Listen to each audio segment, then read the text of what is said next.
Assalamualaikum teman-teman. Kami dari tim Studio Pengembangan Wilayah Kecamatan Dre. Kami akan menjelaskan tugas mata kuliah Sistem Informasi Perencanaan. Nah, dalam Sistem Informasi Perencanaan ini kami akan menjelaskan 5 analisis. Baik, analisis yang pertama merupakan analisis fungsi kawasan dan yang kedua SKL. Yang ketiga, kesesuaian lahan. Yang keempat, daya dukung dan daya tampung lahan. Yang kelima adalah nilai lahan. Untuk penjelasan analisisnya bisa dilihat di video selanjutnya.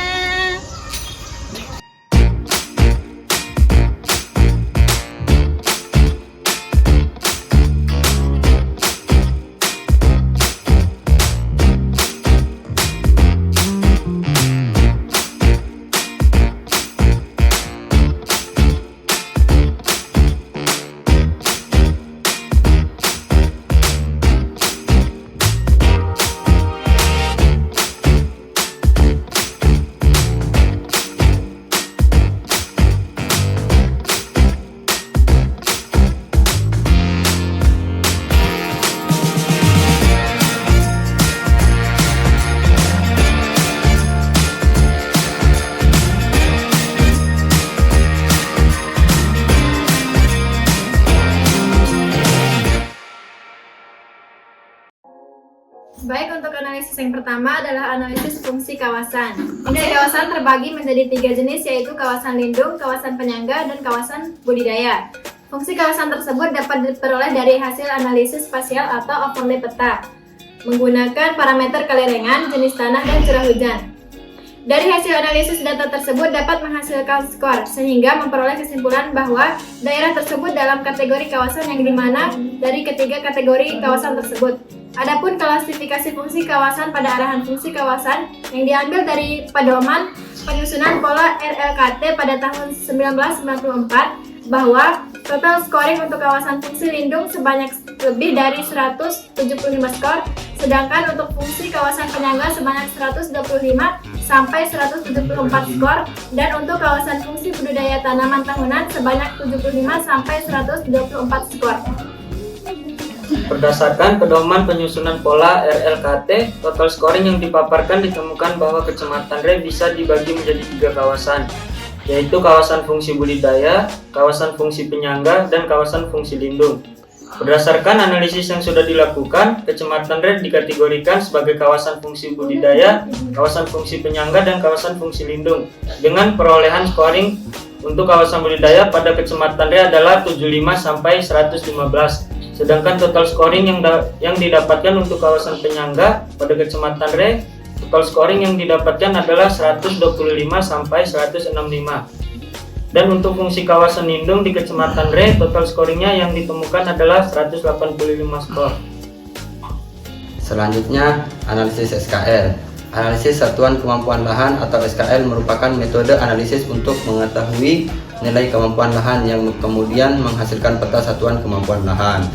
Terdapat 9 SKL meliputi morfologi, kemudahan dikerjakan, kestabilan lereng, kestabilan pondasi, kestabilan air, drainase, erosi, pembuangan limbah, dan rawan bencana.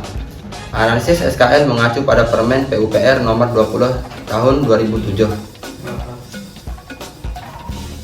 Dalam analisis SKL, kita menggunakan software ArcGIS dengan memasukkan data atau SHP sesuai masing-masing SKL hingga selesai sebanyak 9 SKL. Salah satu contoh di sini adalah membuat SKL morfologi dengan mengoverlay SHP morfologi dan kelerengan. Setelah selesai membuat 9 jenis SKL, lalu melakukan overlay terhadap ke-9 SKL tersebut untuk mengetahui kemampuan pengembangan lahan. Terdapat sebanyak 5 kelas. Untuk menentukan kelas dengan cara menghitung nilai tertinggi dikurangi nilai terendah dibagi 5. Nah, untuk petanya bisa dilihat di sini. Selanjutnya adalah analisis kesesuaian lahan.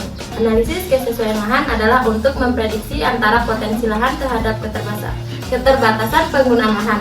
Analisis kesesuaian lahan ini bertujuan untuk mempertahankan fungsi ekologis pada kawasan yang rentan terhadap kerusakan bencana alam. Nah, analisis ini terbagi menjadi 2 analisis, yaitu analisis lahan pertanian dan analisis lahan permukiman. Nah, selanjutnya kita akan memasuki pada tahap analisis pertama, yaitu analisis lahan pertanian. Data yang dibutuhkan pada analisis ini yaitu analisis satuan kemampuan lahan atau bisa kita sebut dengan SKL. Setelah kita memasuki peta SKL di ARGIS-nya, lalu kita membuka open attribute table dan kita menambahkan tabel klasifikasi lahan dan nilai lahannya. Nah, setelah itu hasil klasifikasi lahan dan nilai lahannya akan muncul pada open attribute table. 3. Nah, selanjutnya kita akan memasuki tahap analisis kedua, yaitu analisis lahan permukiman. Data yang dibutuhkan pada analisis ini yaitu analisis satuan kemampuan lahan atau SKL. Setelah kita memasuki peta SKL, lahan permukiman di ARGIS-nya, lalu kita membuka open attribute table dan kita menambah tabel klarifikasi kemampuan lahan dan arahan ketinggian bangunan. Setelah itu, hasil klarifikasi dan nilai lahan akan muncul pada tabel open attribute table. Selanjutnya, analisis keempat adalah analisis daya dukung. Analisis daya dukung merupakan suatu alat perencanaan pembangunan yang memberikan gambaran hubungan antara penduduk, penggunaan lahan, dan lingkungan. Dari semua hal tersebut, analisis daya dukung dapat memberikan informasi yang diperlukan dalam menilai tingkat kemampuan lahan dalam mendukung segala aktivitas manusia yang ada di wilayah yang bersangkutan. Untuk menemukan analisis daya dukung lahan ini, kita bisa menggunakan analisis sebelumnya, yaitu analisis SKL atau analisis satuan kemampuan lahan. Dengan menggunakan klasifikasi sesuai dengan pedoman Permen PUPR nomor 20 tahun 2007. Terdapat 5 jenis klasifikasi. Yang pertama yaitu kelas A. Kelas A ini memiliki rasio tutupan lahan yaitu non-bangunan.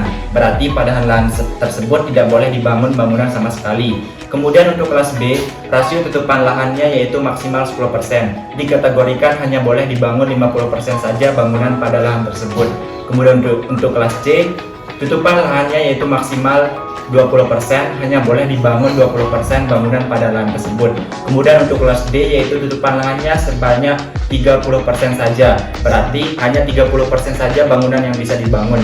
Dan kelas yang terakhir yaitu kelas E yang memiliki rasio tutupan lahan sebanyak 50%, berarti di lahan tersebut hanya 50% yang bisa dibangun. Bisa kita lihat pada peta di samping saya ini bahwa terdapat 5 kelas yang ada di Kecamatan Re. Yang kita pakai studi kasus adalah Kecamatan Re itu sendiri, bisa dilihat. 3.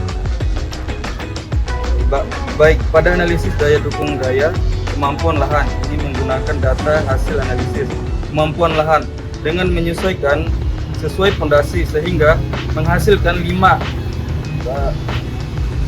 klasifikasi yang telah dijelaskan sebelumnya.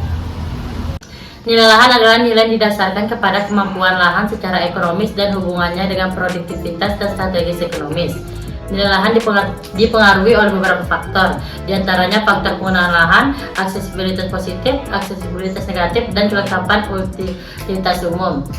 Hasil yang didapatkan berupa peta nilai lahan yang dibagi menjadi 3 kelas, yaitu kelas nilai lahan tinggi, kelas nilai lahan sedang, dan kelas nilai lahan rendah.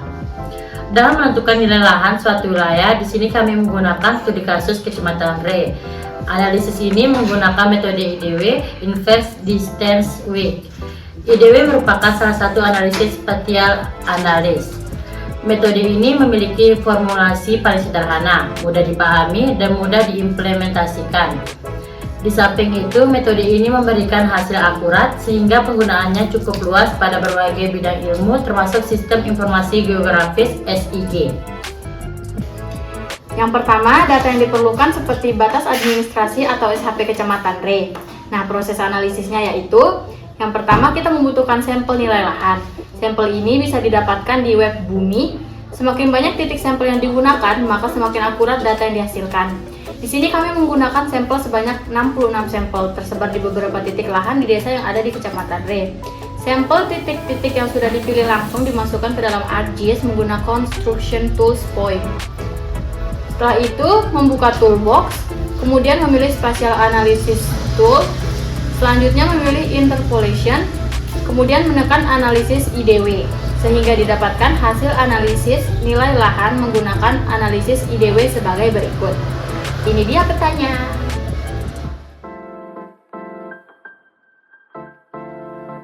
Nah, itu dia penjelasan analisisnya. Semoga bermanfaat. Sekian dan terima kasih. Semoga bermanfaat. Untuk video selanjutnya, keep proses. Selanjutnya